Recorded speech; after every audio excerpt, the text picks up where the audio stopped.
श्रीमद् कुंज विहारणे नमः। श्री स्वामी हरिदास विजयतीर्थराम। राम नाम बिनु गिरा न सोहा, देखो बिचारी त्यागी मद मोहा। त्रेता युग में भगवान श्री राम का अवतार हुआ। उससे पूर्व की बात, आरण्यक मुनि भगवत तत्व को जानकर परम शांति पाने के लिए घोर तपस्या कर रहे थे। दीर्घकालीन तप से भी जब उन्हें सफलता नहीं मिली, तब मुनि किसी ज्ञानी महापुरुष की खोज करने लगे। वे अनेकों तीर्थों में गए, बहुत से साधु संतों से मिले, किंतु उन्हें संतोष नहीं मिला। एक दिन उन्होंने तीर्थ यात्रा के लिए तपोलोक से पृथ्वी पर उतरते दीर्घजीवी लोमश ऋषि के दर्शन किए। वे ऋषि के समीप गए और उनके चरणों में प्रणाम करके नम्रतापूर्वक प्रार्थना की, भगवान, दुर्लभ मनुष्य शरीर पाकर जीव किस उपाय से दुस्तर संसार सागर को पार कर सकता है? आप दया करके मुझे कोई ऐसा व्रत, दान, जप, यज्ञ या देवाराधन बतलाइए जिससे मैं इस भवसागर से पार हो सकूं। महर्षि लोमश ने कहा, दान, तीर्थ, व्रत, यम, नियम, यज्ञ, योग, तप आदि सभी उत्तम कर्म हैं, किंतु इनका फल स्वर्ग है। जब तक पुण्य रहते हैं, प्राणी स्वर्ग के सुख भोगता है और पुण्य समाप्त होने पर नीचे गिर जाता है। जो लोग स्वर्ग सुख के लिए ही पुण्य कर्म करते हैं, वे कुछ भी शुभ कर्म न करने वाले मूढ़ लोगों से तो उत्तम हैं, किंतु वास्तव में बुद्धिमान नहीं है। देखो, मैं तुम्हें एक उत्तम रहस्य बतलाता हूं। भगवान श्री राम से बड़ा कोई देवता नहीं है, राम से उत्तम कोई व्रत नहीं है, राम से श्रेष्ठ कोई योग नहीं है और राम से उत्कृष्ट कोई यज्ञ नहीं। श्री राम नाम का जप तथा श्री राम का पूजन करने से मनुष्य इस लोक तथा परलोक में भी सुखी होता है। श्री राम की शरण लेकर प्राणी अनायास संसार सागर को पार कर जाता है। श्री राम का स्मरण ध्यान करने से मनुष्य की सभी कामनाएं पूर्ण होती हैं और उसे परम पद प्राप्त कराने वाली भक्ति भी श्री राम ही देते हैं। जो उत्तम कुल में उत्पन्न हुए हैं, उनकी तो बात ही क्या, शूद्र भी श्री राम का प्रेम पूर्वक स्मरण करके परम गति को प्राप्त कर लेते हैं। श्री राम ही एकमात्र परम देव हैं। श्री राम का पूजन ही प्रधान व्रत है। श्री राम नाम ही सर्वोत्तम मंत्र है और जिनमें श्री राम की स्तुति है वे ही उत्तम शास्त्र हैं। अतएव तुम मन लगाकर श्री राम का ही भजन, पूजन एवं ध्यान करो। आरण्यक मुनि को बड़ी प्रसन्नता हुई। यह उपदेश सुनकर उन्होंने महर्षि लोमश से ध्यान करने के लिए श्री राम के स्वरूप को जानना चाहा। श्री लोमश ऋषि ने कहा, रमणीय अयोध्या नगरी में कल्पतरु के नीचे विचित्र मंडप में भगवान श्री रामचंद्र विराजमान हैं। महामरकत मणि, नीलकांत मणि और स्वर्ण से बना हुआ अत्यंत मनोहर उनका सिंहासन है। सिंहासन की प्रभा चारों ओर छिटक रही है। नव दूरबादल श्याम सौंदर्य सागर देवेंद्र पूजित भगवान श्री रघुनाथ जी सिंहासन पर बैठे अपनी छटा से मुनियों के चित्त का हरण कर रहे हैं। उनका मनोमुग्धकारी मुखमंडल करोड़ों चंद्रमाओं की छवि को लज्जित कर रहा है। उनके कानों में दिव्य मकराकृति कुंडल झलमला रहे हैं। मस्तक पर किरीट सुशोभित है। किरीट में जड़ी हुई मणियों की रंग बिरंगी प्रभा से उनके सारा श्रीअंग रंजित हो रहा है। मस्तक पर काले घुंघराले केश हैं। उनके मुख में सुधाकर की किरणों जैसी दंत पंक्ति शोभा पा रही है। उनके होठ और अधर विद्रुम मणि जैसे मनोहर कांतिमय हैं, जिसमें अन्यान्य शास्त्रों सहित ऋग, साम आदि चारों वेदों की नित्य स्फूर्ति हो रही है। जवा कुसुम के समान ऐसी मधुमयी रसना उनके मुख के भीतर शोभा पा रही है। उनकी सुंदर देह कंबू जैसे कमनी कंठ से सुशोभित है। उनके दोनों कंधे सिंह स्कंदों की तरह ऊंचे और मांसल हैं। उनकी लंबी भुजाएं घुटनों तक पहुंची हुई हैं। अंगूठी में जड़े हुए हीरों की आभा से उनकी उंगलियां चमक रही हैं।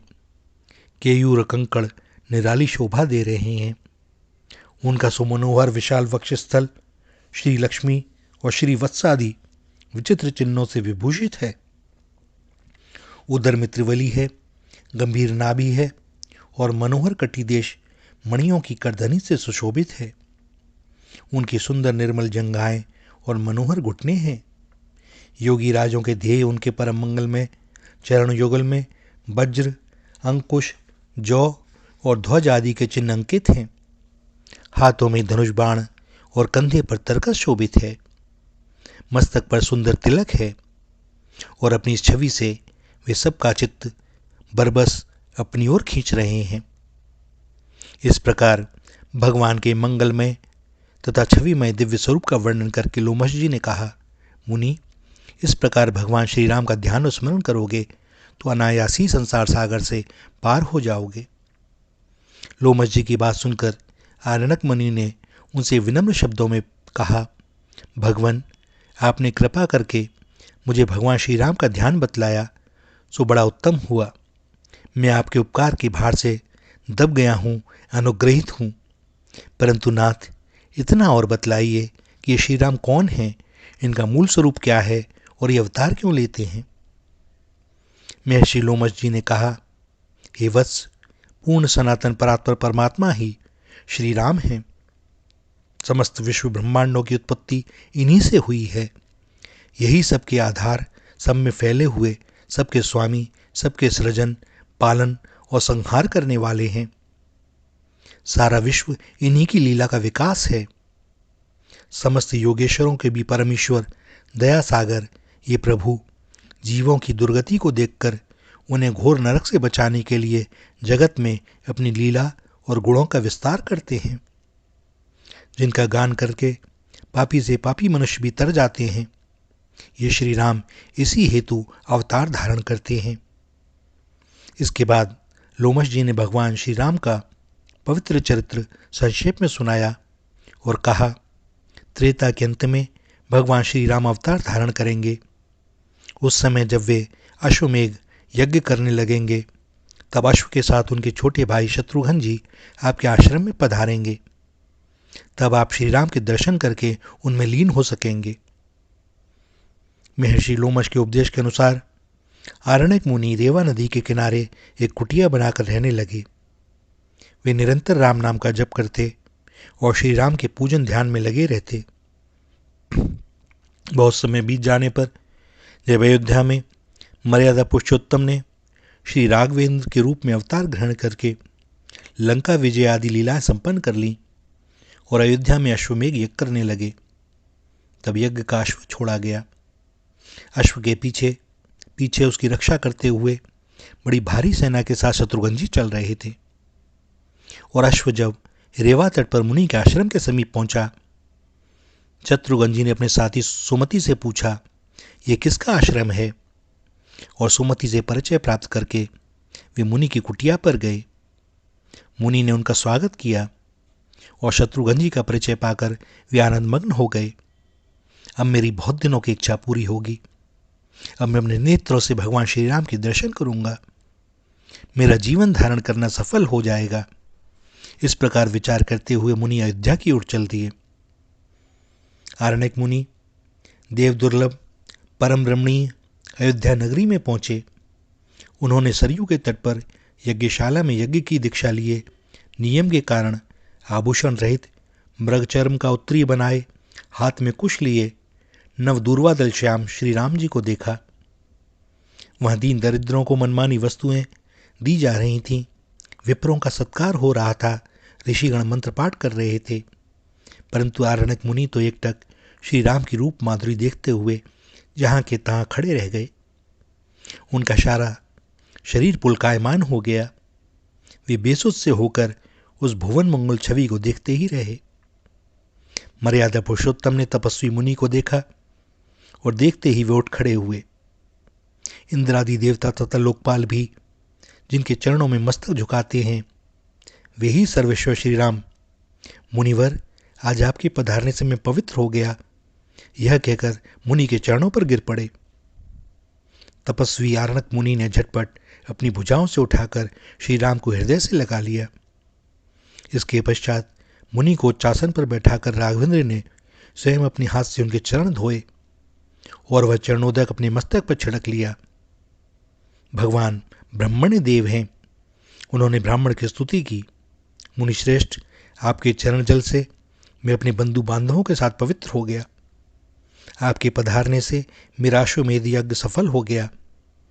अब निश्चय ही मैं आपकी चरण रज से पवित्र होकर इस यज्ञ द्वारा रावण, कुंभकर्ण आदि ब्राह्मण संतान के वश के दोष से छूट जाऊंगा।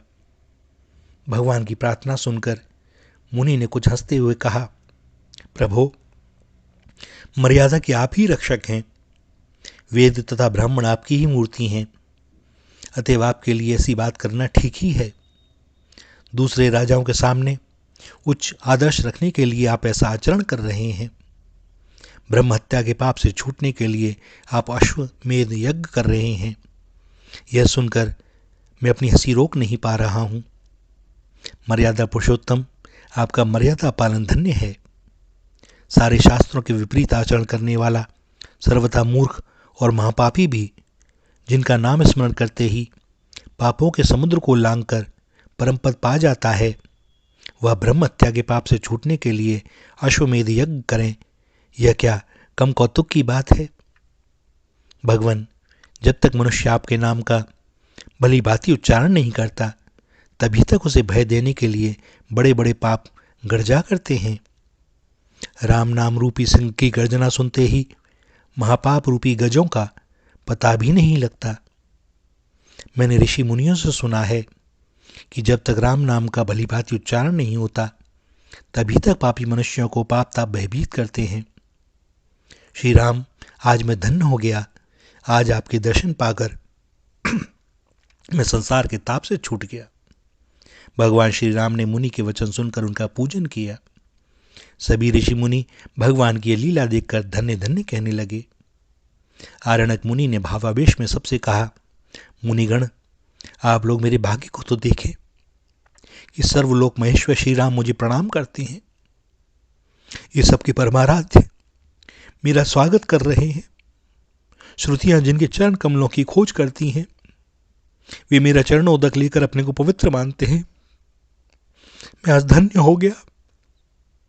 यह कहते कहते सबके सामने ही मुनि का ब्रह्मरंध्र फट गया। बहुत जोर की आवाज हुई। स्वर्ग में दुमदुमियां बजने लगी। देवता फूलों की वर्षा करने लगे और ऋषि मुनियों ने देखा कि आरणक मुनि के मस्तक से एक विचित्र तेज निकला और वह श्री राम के मुख में प्रविष्ट हो गया। भक्त समा गया अपने भगवान में। श्री राधा, श्री राधा, श्री राधा।